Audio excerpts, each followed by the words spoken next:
caros telespectadores, começa a ser um hábito eu iniciar o programa por estas palavras. Estamos num dos lugares mais bonitos que há em Portugal. Parece que todos os lugares são os mais bonitos que há em Portugal. Bom, e eu pergunto, mas isto será já uma maneira? Não, isto tem uma explicação. Primeiro, é que eu realmente só escolho lugares muito bonitos para iniciar os programas.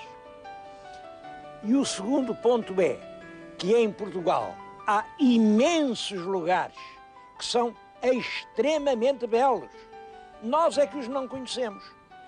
Temos um país, de facto, cheio de encantos naturais, mas, de facto, ignoramos, nunca lá vamos.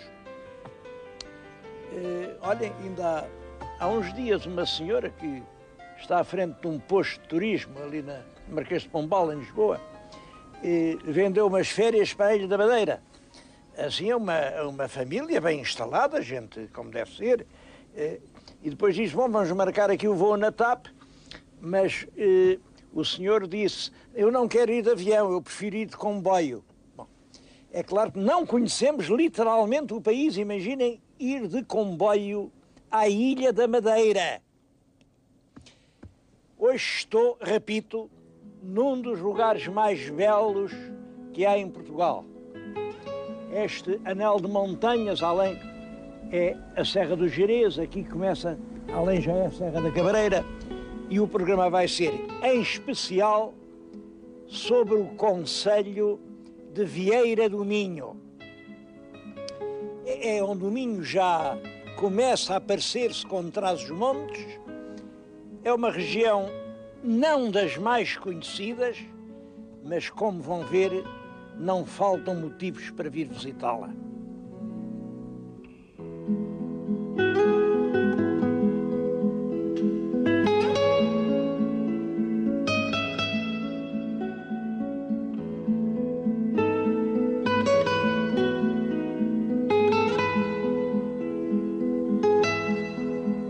O concelho de Vieira do Minho começa aqui nesta ponte, precisamente ao meio. Para o lado de lá, já pertence ao concelho de Terras do Boro. Para o lado de cá, é Vieira do Minho.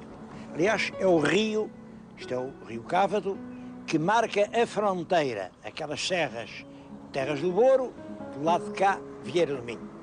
Aliás, se virem bem em frente, reparem, vem ali uma igreja, uns edifícios, aquilo é o famoso São Bentinho da Porta Aberta, que fica nas Terras do Boro, e que reúne peregrinos vindos de muitos lados do mundo no verão. Chega-se ali, é uma multidão enorme. Mas nós vamos até à vila de Vieira do Minho.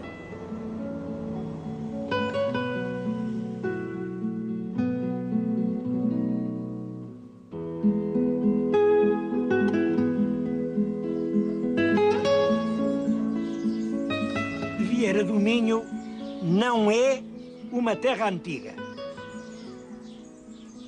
Não é uma terra antiga com povoação, porque como região é antiquíssima. Há até aqui uma situação curiosa. Esta terra, a que hoje chamamos Vieira do Minho, chamava-se até aqui há cerca de 100 anos Brancelhe. Brancelhe. E Brancelhe era um lugarejo sem importância nenhuma. Um lugarejo aqui da freguesia do Mosteiro. Bom, por exemplo, o capitão-mor da região de Vieira morava em Ruivães. Era toda esta região que parece encaixada entre montanhas e que realmente parece modelar uma vieira, uma verdadeira vieira, era isto que era a região da Vieira, Vieira do Minho, para distinguir das outras vieiras. Bom, mas no século passado, exatamente em 1875, um deputado, era aqui o chefe do Partido Regenerador, era o Dr. Guilherme de Abreu. Era deputado em Lisboa, era um homem muito bem visto, que era realmente um homem de grande personalidade, de grande caráter e de grande influência. Ele era amigo do Barjona de Freitas, que era ministro da Justiça, e conseguiu que o ministro da Justiça criasse a comarca de Vieira do Minho, com a sede, imaginem, no lugar de Brancelhe. Este lugarejo, pouco importante, é que ficou a sede da comarca de Vieira do Minho. E depois, o lugar de Brancelhe chamou a si o nome de toda a região e começou-se a chamar a isto Vieira do Minho, que é o seu nome atual. Isto explica que em Vieira do Minho não haja realmente coisas muito antigas, porque era um lugar de camponeses, pouco importante, numa região onde havia outras terras mais antigas e que deve ser cabeça de comarca à dedicação e à pertinácia de um deputado nascido aqui.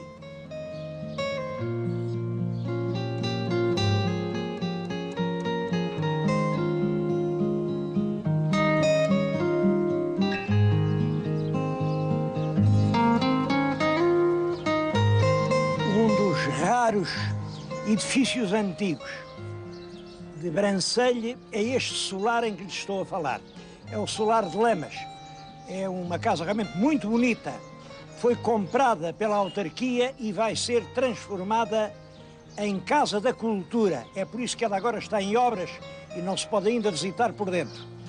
Uma casa ligada a aspectos muito interessantes da história portuguesa. Eu tenho aqui nas mãos os apontamentos para a história da Revolução do Minho, de Maria da Fonte. É o célebre livro do Padre Casimiro. Padre Casimiro era aqui amigo da casa e dormiu aqui para sossegar as senhoras quando o povo já estava alvoroçado e inúmeras vezes aqui no livro se refere a este palácio. Era aqui que ele, em parte, fazia a sua base, daqui saía para comandar o povo amotinado. Bom, este livro é um livro que vale a pena ler. A figura do Padre Casimiro é uma figura malsinada, é uma figura de quem se diz muito mal. Claro que ele era um caudilho de guerrilha, era como sacerdote, é uma figura muito estranha, mas representa bem as contradições do tempo em que viveu. É um livro cuja leitura é indispensável para quem quiser fazer alguma ideia do que foi a Maria da Fonte e a Patuleia. A propósito de Patuleia, o editor do livro volta aqui a dizer essa tolice, que Patuleia é dos patas ao léu. Em Portugal nunca se chamou pata ao pé, nem nunca se diz que andar com os pés descalços fosse andar com pata ao léu. Patuleia vem diretamente do espanhol. Patuleia quer dizer scholderboldera, tropa sem disciplina.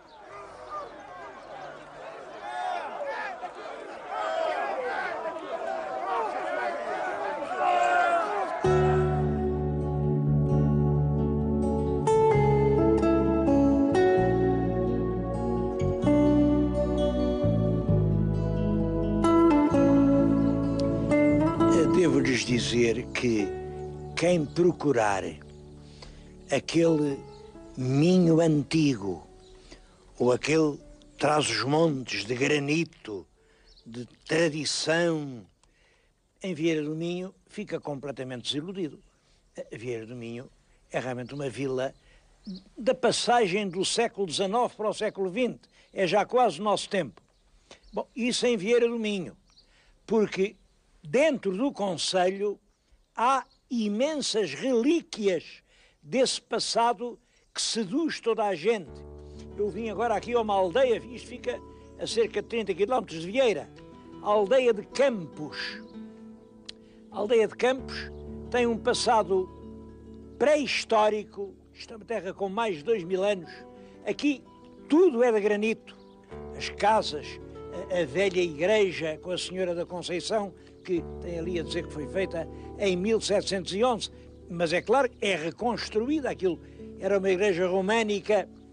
Aqui está o cruzeiro e eu não queria deixar de dizer, isto é um bom exemplo do que não pode ser consentido em Portugal. Isto era a praça diante da igreja, a Praça do Cruzeiro, e aqui, a 2 metros do Cruzeiro, puseram um grande poste da EDP, com os cabos elétricos, um dá luz para ali, outro para ali, outro para lá, estragaram completamente esta paisagem medieval lindíssima e irrepetível. Não se esqueçam de que aldeias como esta são a nossa reserva turística. Em breve, toda a gente vai gostar de ter aqui, numa aldeia assim, uma casa para passar os seus momentos livres. Aliás, isso começa. Olha, nesta aldeia ainda nem sequer as casas são muito caras.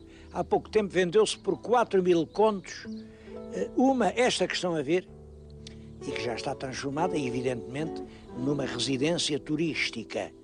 Em todo o concelho de Vieira do Minho estão a pulular as residências ou de turismo rural ou de turismo de habitação, e estão sempre cheias. Não, os portugueses já começam agora a aparecer. Durante muito tempo isto estava cheio, era de gente da Europa que aspirava a encontrar em qualquer parte do mundo, assim, estas aldeias primitivas por fora. Por dentro, já com todas as comodidades. Nesta, por exemplo, esta agora tem, parece que é 150 eleitores. Perguntei a uma senhora que passava aqui na calçada, olha, diga-me lá, então esta gente, e ela diz, então, esta gente, nós agora somos todos velhinhos, os novos estudaram e foram-se embora. Esta frase impressionou-me. Os novos estudaram e foram-se embora. É claro, é indispensável que os novos estudem a sério, estudem cada vez mais. Mas temos que encontrar uma maneira qualquer, encontrar uma forma deles estudarem e não se quererem ir embora.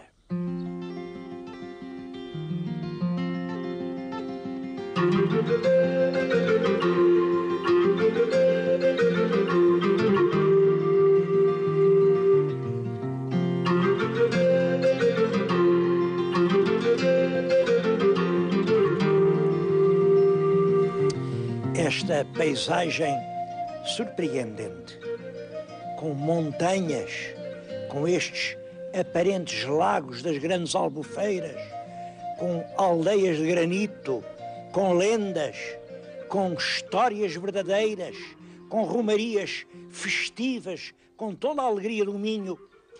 Esta paisagem, como não pode deixar de ser, atrai imensa gente de fora. É claro, e como o nosso turismo, que é o que se sabe, não constrói habitações para eles, as casas surgem quase espontaneamente. Aqui, só no concelho de Vieira do Minho, existem 24 casas abertas aos turistas. Bom, há esta, de turismo de habitação, é a famosa casa do Capitão Mor, em Ruivães, e mais de 20 de turismo rural aí por essas aldeias, sobretudo na Agra. Esta do Capitão Mor é uma casa carregada de história, porque era do último Capitão Mor miguelista. Ele vivia aqui e quando os liberais ganharam a guerra, ele era um homem realmente valente e não desistiu de sair de casa com os seus criados, ia a águas até ao Gerês. Em 1832, no verão, saiu, como de costume. O sargento ainda lhe disse ao meu capitão, olha que há uns rumores, era melhor o senhor ir mais prevenido, eu devia ir consigo. E ele, que era realmente um valentão, disse, qual história? Quando eu saio esta porta, até as pedras da calçada tremem com medo de mim. Bom, a verdade é que ele nessa noite foi dormir a Falderém, uma casa que tinha no caminho daqui até ao Gerês, e saiu de Falderém em direção ao Gerês. E estavam emboscados 3 criminosos numa curva do caminho e, como se ele fosse um lobo, espingardearam-no e mataram-no. toda a gente disse que foram os vizinhos daquela casa ali ao lado, os vizinhos, que eram liberais, tão convictos quanto o Capitão More era absolutista ferranho.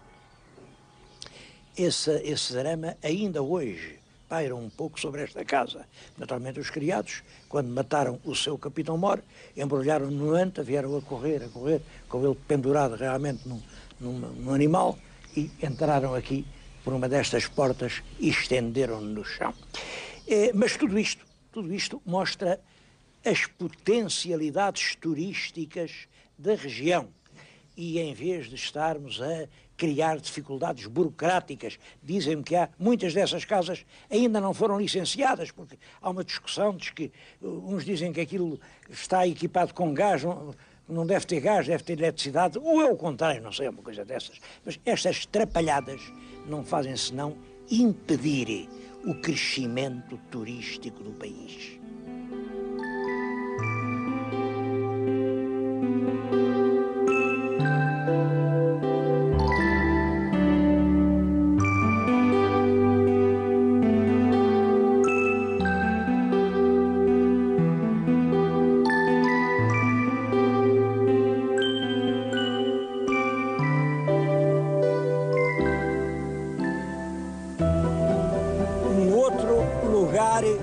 Que é preciso visitar, e acho que ninguém cá vem, é este vale das Penhas Más. Penhas Más quer dizer rochedos malditos. Estes rochedos, por qualquer razão que eu não sei, eram considerados rochedos do diabo. Aqui morava o diabo. Bom, por isso mesmo, quem precisava de se livrar do diabo, vinha aqui dizer mal do diabo. Era o lugar dos conjuros. E isto até há pouco tempo, quando uma criança estava doente, dizia-se que só aqui é que se podia curar. E curava-se desta maneira. Vinham à noite um cortejo de mulheres, pelo menos 6, vinham num profundo silêncio, uma após outra, uma trazia ao menino. Quando chegavam aqui, uma das passadeiras eram as mulheres que depois faziam a passagem do menino. Punha-se de cima do ribeiro, afastava os pés, levantava a saia e o menino era passado por debaixo dela. Mas tinha que se dizer uma oração. A oração era mais ou menos assim: o que é que tu me dás? A doença das Penhas Más. Raios partam Satanás na rocha das penas más. Camisa maldita, camisa doente, que o mal não sente, na tua ida para o mar, a doença levarás, que esta criança traz. Raios partam Satanás, raios partam Satanás. Fazia-se isto 3 vezes, e parece que as crianças ficavam boas. Diz o Padre Vieira, num belíssimo livro, a monografia de Vieira do Minho, publicado em 1923, quem viesse aqui, via estes rochedos cheios de camisas de crianças, porque era preciso deitar ao ribeiro a camisa da criança doente, pôr-lhe uma camisa nova e depois lá iam para a aldeia e a criança curava-se. Bom, eu acho graça a esta história porque ainda hoje, até em Lisboa, há gente a curar as doenças dos males de Satanás. O que é que naquela altura, em 1923, o Satanás contentava-se com a camisinha do bebê. Agora pede a camisa do pai, pede-lhe tudo, pede-lhe 10% do salário. Agora é muito mais caro apelar para Satanás.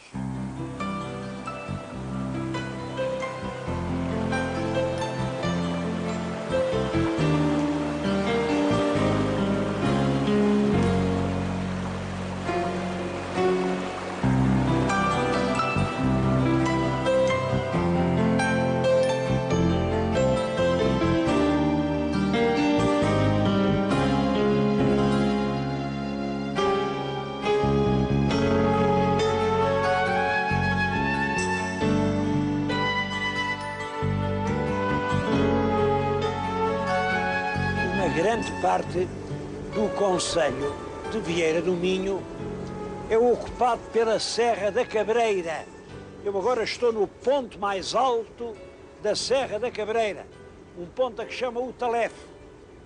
Não imaginam até que ponto isto é atraente, é comovente, é uma beleza comovente. O senhor telespectador está a pensar em vir aqui, eu acho bem que venha, mas tenho que o prevenir. Isto não tem estrada, tem um estradão todo esburacado, é realmente um calvário chegar cá acima. Portanto, só se pode vir num veículo de todo o terreno e munido de imensa paciência. É uma dificuldade, mas vale a pena, podem crer. É uma serra, fica em frente da Serra do Gerês. Eu acho que é uma espécie de irmã solteira da Serra do Gerês. Sabem disto quando há duas irmãs?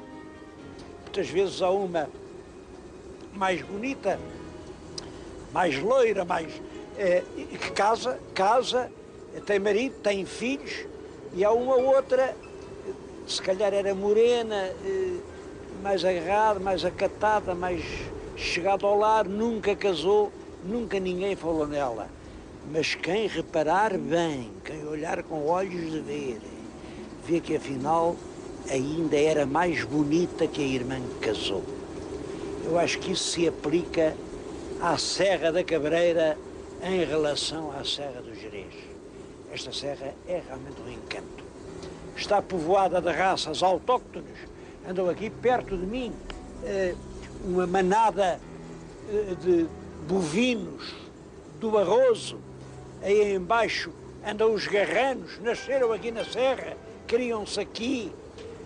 Aqui nestas há grandes moitas, eu tenho grandes moitas de urze e enxames de abelhas fazem um mel especial, um mel escuro, denso, o mel da urze. E sobretudo daqui vê-se uma grande parte de todo este norte do país. Isto é de uma grande beleza.